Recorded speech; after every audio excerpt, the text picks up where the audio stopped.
Buenas tardes y bienvenidos a un vídeo que me habéis pedido muchísimo, y es que voy a interpretaros un tango de Astor Piazzolla. Este tango es Café 1930 de su obra Historia del Tango. La compuso cautivado por la guitarra, para guitarra y flauta, aunque también se toca mucho con violín. Tiene 4 movimientos: Bordel 1900, Café 1930, Nightclub 1960 y Concert d'aujourd'hui. Y este movimiento que voy a tocar es el segundo, que se llama Café 1930. En esta segunda pieza la música evoluciona, igual que el tango, a través del tiempo, que se vuelve mucho más sensual, más lento, más personal. Piazzolla fue uno de los más grandes músicos y compositores del siglo XX. De Buenos Aires, Argentina, era un virtuoso bandoneonista que por culpa de los prejuicios sociales le daba mucha vergüenza contarle a la gente y a sus amigos que tocaba el bandoneón.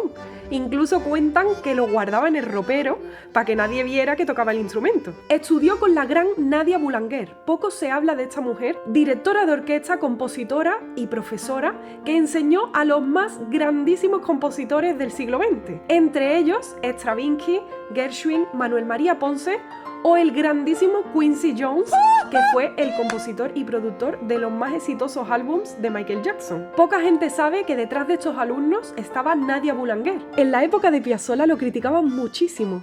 Decían que era un niñato snob irrespetuoso, que componía de forma disonante y que no tenía ningún sentido musical. En la radio se negaban a poner su música. Pero voy a leeros una gran respuesta que tuvo Piazzolla a una de esas dolorosas críticas que recibió. Cuando le dijeron que por su forma de componer era enemigo del tango, él les contestó: sí, es cierto, soy un enemigo del tango, pero del tango como ellos lo entienden. Si todo ha cambiado, también debe cambiar la música de Buenos Aires. Somos muchos los que queremos cambiar el tango, pero estos señores que me atacan no lo entienden ni lo van a entender jamás.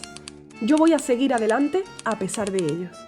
Arriba Astor Piazzolla. Mejor no se podía contestar. Piazzolla conoció a Gardel en Manhattan en 1934, cuando era apenas un niño, y le llevó un regalo de parte de su padre. A Gardel le hizo muchas gracias de Astor Piazzolla, le pareció gracioso, le cayó bien, porque además el niño dominaba el inglés, y entonces Gardel lo cogió como chico de los recados. Le hacía encargos de compras que tenía que hacer. Compartieron momentos musicales juntos, y Piazzolla le contó a Gardel que su sueño era dedicarse al tango y dedicarse a la música. Y Gardel le dijo: vas a hacer algo grande, pibe, te lo digo yo. Pero el tango lo tocas como un gallego. Piazzolla entonces le contó que sentía que todavía no comprendía el tango. Y Gardel le contestó: cuando lo entiendas, no lo vas a dejar.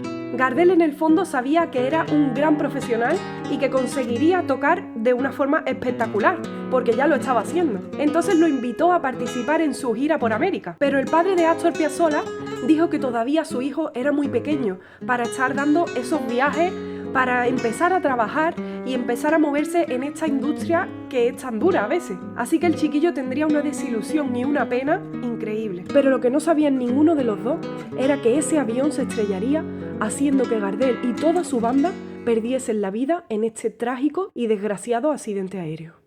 Fue una gran pérdida para la historia de la música y de la humanidad, pero al menos Piazzolla pudo seguir con su carrera, con su vida, y componer grandísimos tangos como el que voy a tocaros a continuación.